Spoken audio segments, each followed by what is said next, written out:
Seperti inilah cara saya meningkatkan pendapatan warung sembako saya, yaitu saya itu jualan kue kering pada momen-momen seperti Lebaran, Natal, dan Tahun Baru ya teman-teman. Jadi teman-teman, kalau kita punya niat, punya semangat untuk bagaimana caranya meningkatkan usaha warung, banyak cara teman-teman, karena saya ini juga belajar otodidak semuanya teman-teman. Jadi saya buat kue ini tidak ada sama sekali pengalaman dari dulu, cuman saya ini gimana caranya ya supaya penghasilan warung ini bertambah, saya cari ide. Jadi saya buka-buka YouTube, saya browsing, saya pelajari. Emang sih pertama kedua itu gagal bikin kuenya, tapi kalau kita niat, semangat, terus belajar, maka lama-lama bisa teman-teman. Nah, ini adalah hasil kerja saya membuat kue kering teman-teman, yang tadinya hanya bisa buat nastar, kue salju, kue kacang. Jadi sekarang saya bikin variasinya supaya para pembeli itu tidak bosan dengan menu yang itu yang saya jual ya teman-teman. Jadi saya sekarang sudah bisa membuat aneka jenis kue kering ya teman-teman. Kue kering saya ini kenapa lumayan laris, karena saya memakai bahan-bahan premium ya teman-teman. Jadi bukan hanya kue kering aja yang saya jual, saya juga belajar buat kue brownies, kue bolu. Nah seperti itu teman-teman cara saya meningkatkan pendapatan warung sembako saya teman-teman. Kita itu harus kreatif ya teman, zaman-zaman sekarang ini, karena zaman sekarang ini penghasilan warung itu menurut saya nggak seperti tahun kemarin, agak berkurang sedikit. Jadi gimana solusinya, saya itu kreatif gitu ya teman-teman, menambah penghasilan warung. Pendapatan warung berkurang itu banyak faktor ya teman-teman, bukan karena semakin banyaknya warung itu semua mempengaruhi, tapi tidak seberapa. Tapi yang mempengaruhi itu lebih ke pendapatan masyarakat sekarang ini kan agak gimana gitu perekonomian teman-teman, apalagi di tahun ini banyak harga barang-barang yang naik teman-teman. Jadi daya konsumsi masyarakat itu berkurang untuk berbelanja teman-teman, ibaratnya orang itu semakin berhemat gitulah berbelanja. Jadi teman-teman, gimana ya caranya, solusinya supaya di momen-momen tertentu kita juga mendapatkan penghasilan. Nah seperti ini ya teman-teman caranya, saya itu dengan cara jualan kue kering. Nah rencananya nanti saya akan berbagi resep juga buat teman-teman. Mana tahu teman-teman mau juga buka usaha, misalnya pas hari Lebaran, Natal, Tahun Baru, teman-teman tetap mendapatkan penghasilan tambahan dari warung teman-teman. Gak ada yang gak mungkin ya teman-teman, asal kita mau berusaha, kita tetap belajar, tekun, pasti semuanya bisa teman-teman. Nah, bisa dibilang saya ini masih baru yang namanya jualan kue, bahkan baru ibaratnya itu bisa dibilang masih anak bawang ya teman-teman, tapi tidak disangka banyak pembeli yang suka ya teman-teman. Saya belum berani-berani posting di FB atau lewat online. Kenapa? Karena modal saya masih terbatas, dan udah gitu saya masih mengerjakan sendiri. Jadi sambil jaga warung, saya itu sambil jual kue kering. Jadi kebayang repotnya teman-teman. Jadi untuk sementara ini saya itu kalau jualan kue kering itu saya batasi teman-teman, karena lumayan capek juga teman-teman jualan kue kering itu sambil jaga warung. Nah seperti itu ya teman-teman. Jadi teman-teman, kita nggak usah khawatir, aduh gimana ya warungku sekarang kok sepi ya, gimana ya pendapatannya kok berkurang. Banyak cara teman-teman. Nanti di video-video saya selanjutnya saya akan membuat cara tentang ide-ide usaha tambahan, bagaimana caranya supaya penghasilan warung kita itu bisa bertambah.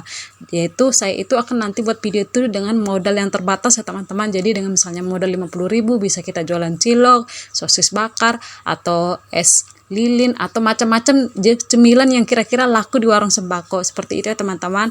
Karena zaman sekarang ini kita itu harus kreatif ya teman-teman. Apalagi harga barang-barang sembako itu rata-rata naik semuanya. Jadi lumayan pusing ya teman-teman. Jadi kita itu harus super duper kreatif untuk meningkatkan penghasilan warung sembako kita ya teman-teman. Jujur ya teman-teman, keuntungan dari menjual kue kering ini menurut saya sangat lumayan fantastis ya teman-teman. Misalnya keuntungan kita buka warung dalam sebulan itu, misalnya ya, keuntungan bersih kita misalnya 300.000. Nah kalau kita jualan kue kering ini laris misalnya ya teman-teman, seperti saya misalnya banyak yang suka karena rasanya memang mantul, enak. Nah keuntungan yang saya dapatkan itu kalau dilipatkan ke warung yang misalnya tadi 300.000 bersih sebulan, saya bisa dapat 10 kali lipatnya teman-teman. Kenapa bisa begitu? Karena pengerjaan kue kering ini semangat lumayan capek, dan harganya itu menurut saya sesuai dengan hasilnya, sesuai dengan rasanya. Makanya rata-rata nggak ada yang komplain ya teman-teman dengan harga yang saya jual. Kenapa? Saya menggunakan bahan-bahan yang dijamin kualitasnya bagus. Terus yang kedua, kebersihannya itu sangat dijamin ya teman-teman. Jadi kalau kita jualan itu usahakan ingat kebersihan ya teman-teman. Jadi jangan asal jualan. Terus susun yang menarik ya teman-teman, ditata semenarik mungkin supaya pembeli itu pada suka ya teman-teman. Jadi kita itu gimana caranya menarik perhatian pembeli, dan yang pasti rasa itu adalah kualitas yang paling utama. Di samping penampilan dari barang yang kita jual, rasa itu sangat menjadi prioritas nomor satu. Jadi saya itu semuanya pelajari dari YouTube, tapi bukan cuma dari satu YouTube. Jadi teman-teman, kalau saya belajar itu caranya itu bukan hanya menonton satu video selesai praktek, bukan gitu ya teman-teman. Jadi misalnya mau bikin kue nastar nih, itu dari misalnya ada 50 video di YouTube, itu saya saring menjadi 10, saya cari penonton yang paling banyak. Kenapa? Karena biasanya kalau penonton paling banyak itu berarti rata-rata mereka itu berhasil mempraktekkan bikin kue itu. Nah setelah misalnya saya saring menjadi 10, itu saya saring lagi menjadi 3. Jadi dari antara 3 itu saya cari mana yang kira-kira paling gampang saya praktekkan. Jadi kita itu juga harus memperhatikan mana yang paling nyaman buat kita, yang paling gampang, karena ada kadang-kadang agak ribet bikin kue itu ya kan, dicampur ini campur itu, pusing kita nyari bahan-bahannya. Terus yang kedua, biarpun kita sibuk jualan kue kering, sibuk jaga warung, tetap kita sebagai ibu rumah tangga yang baik harus fokus ngurus rumah tangga teman-teman. Jangan lupa juga kita masak buat pasangan kita, buat anak-anak kita. Itulah teman nano-nanonya ibu rumah tangga teman-teman, harus pintar cari duit, pintar ngurus rumah tangga. Seperti itu ya teman-teman. Ini adalah contoh aneka jenis kue kering yang saya jual ya teman-teman. Di sini ini bentuknya nastar jagung, ini nastar yang bentuk bulat.